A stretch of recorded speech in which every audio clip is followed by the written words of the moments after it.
Vamos mudar um pouquinho de assunto, falar mais aí de crise também, porque em meio à crise que se intensifica, as empresas não estão conseguindo resistir. No mês passado, para se terem uma ideia, o número de pedidos de recuperação judicial cresceu 44,6%.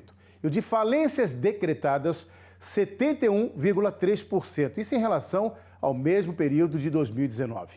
Especialistas apontam que o fenômeno está apenas começando, está no começo. Eu converso agora com o especialista Marcelo Reis sobre esse assunto, que tem mexido muito com o setor empresarial em todo o país. Marcelo, boa noite. Obrigado pela participação de novo aqui no Jornal do Continente. Muito obrigado a vocês. Boa noite, hein? Nós que agradecemos aqui. Já vou com uma pergunta para você, Claro. Como tentar reaquecer a economia se muitas empresas estão quebrando? Como é que vão se reaquecer se elas estão fechando as portas? Bom, os números que você passou são os números atuais, né? 70%, na verdade, é realmente os decretos de falência. Isso é importante a gente frisar que não é claro que esse efeito ele já veio antes até da pandemia, né? Você já tinha uma crise, né? Onde você já tinha algumas empresas que já estavam com um capital um pouco comprometido. Mas, claro, que com o efeito da pandemia, a gente está 4, 5 meses com o comércio fechado, a indústria fechada. A gente teve que se reestruturar, se reorganizar. E eu acho que, principalmente, né, nesse momento, para reaquecer a economia, a gente tem que começar a olhar alguns sinais. E que sinais são esses, né? Existem 70% falidos, mas existem 30% ali que estão conseguindo, de alguma forma, sobreviver. E o que eles estão fazendo, né? Eles mudaram o modelo de negócio.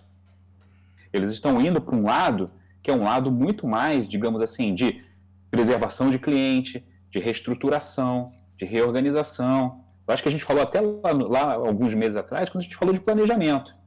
Então, tudo isso é importante nesse momento, entendeu? A gente tem que olhar os sinais e ver aquelas empresas também que estão conseguindo se reestruturar para que a gente possa olhar de uma maneira mais positiva o futuro. Ou seja, ainda há tempo de reverter essa situação, né? Esses 30% representam um reaquecimento da economia gradativo, né? Mas pode aumentar muito mais. Com certeza. Você vê assim, o que aconteceu com muitas empresas, né? Claro que nesses 30% você tem setor de alimentos, setor farmacêutico, mas eu vi também muitos exemplos de empresas nesse período que eles não ficaram esperando, muitas vezes, a uma reabertura. Eles começaram a agir de forma, primeiro, você focar no cliente. O cliente hoje não é mais aquele cliente que a gente estava acostumado alguns meses atrás, que era o que entrava pela porta da sua frente. Hoje em dia você está tendo que ir atrás do cliente, através da transformação digital, você está buscando o cliente, você tem que competir pelo cliente. O cliente hoje, né, isso acontece conosco, provavelmente a gente hoje utiliza aqueles aplicativos de compras que alguns meses atrás a gente não usava. Então a gente está um pouco mais exigente também. E aí onde você tem a oportunidade? É você fazer uma transformação digital, você buscar esse cliente de uma forma mais enérgica, você mimar o cliente, porque a competição também vai ser com os grandes varejistas daqui a pouco, né? Então, tudo isso é importante, o cliente é importante, a parte de transformação digital é importante e realmente você rever modelo de negócio. Será que aquilo que eu vendi é o mesmo que eu preciso vender e como vender? E é justamente isso que eu ia te perguntar. O que as pessoas podem fazer, né?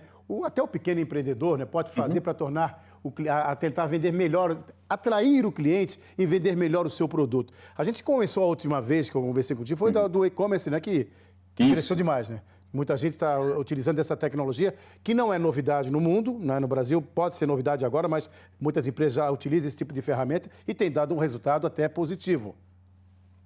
Você deve ter visto essa semana que o maior varejista global, ele aumentou em 70% as vendas. E isso tudo por causa da web, né? Teve um salto na web muito grande, né? As vendas online. E quando a gente saindo do grande varejista global, mas a gente indo para o pequeno empresário é aquele, né? O pequeno lojista é aquele que está ali do lado do cliente. É aquele ali que sabe o que o cliente quer. Então, se você conseguir fazer digamos assim, um marketing ou algumas ações onde você consiga preservar esses clientes e você consiga atraí-los e atendê-los de uma forma diferenciada, certamente você vai cativá-los. Existe uma questão de preço, obviamente, não pode ser uma diferença, Mas você tem que cativá-lo. E onde que eu acho que eu vejo os grandes, digamos assim, benefícios que você tem hoje do pequeno varejista ou do pequeno comerciante? É na entrega. Os grandes ainda estão levando muito tempo, mas se você tem um pequeno varejista que consegue chegar na sua casa, consegue te atender bem e consegue te entregar muito rápido, certamente você está criando um bom vínculo para essas empresas e com seus clientes. Então você consegue, mas você precisa mudar o modelo de negócio. Você não pode pensar no, digamos assim, naquela venda tradicional lá atrás. Você tem que começar a olhar para uma venda diferente. É o que você falou agora há pouco, né? Que a gente comentou a última entrevista, né? Que é a questão da superação do planejamento para superar essa questão da pandemia, né? Que afetou muitas empresas, reinventando-se também, né, Marcelo? A reinvenção, eu acho que a reinvenção é uma palavra ótima para esse momento e adaptabilidade. Tem que estar atento, né? Aquele planejamento que a gente falou há algum tempo, é aquele planejamento que você vem realmente olhando quanto que eu estou vendendo, se eu consigo ou não segurar a minha loja, os meus funcionários, entendeu? É o plano é o caixa da empresa. Muitas empresas estão quebrando e quebraram, né, infelizmente, nesse período por causa de caixa.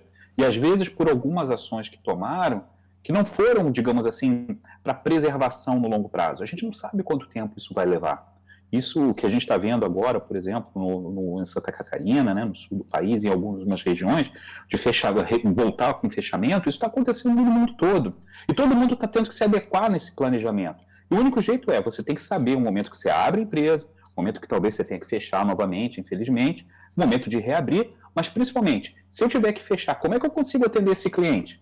Pelo meio digital, pelo meio de transformação, que eu consigo chegar na casa dele e vender? Essa é a grande questão que hoje se trata, na verdade, no mundo inteiro, né? É verdade. O brasileiro, ele insiste, né? O brasileiro é casca dura, o brasileiro não desiste. Que nem Ayrton Senna, que eu sei que você é fã dele, né? Que não desiste também, né? Tá ali o Ayrton ali do teu lado ali, que eu já vi, ali né? atrás. Tá ali atrás, ali, né? Não podemos... persistir sempre, desistir jamais, né, Marcelo? Exatamente. Grande abraço, tá bom?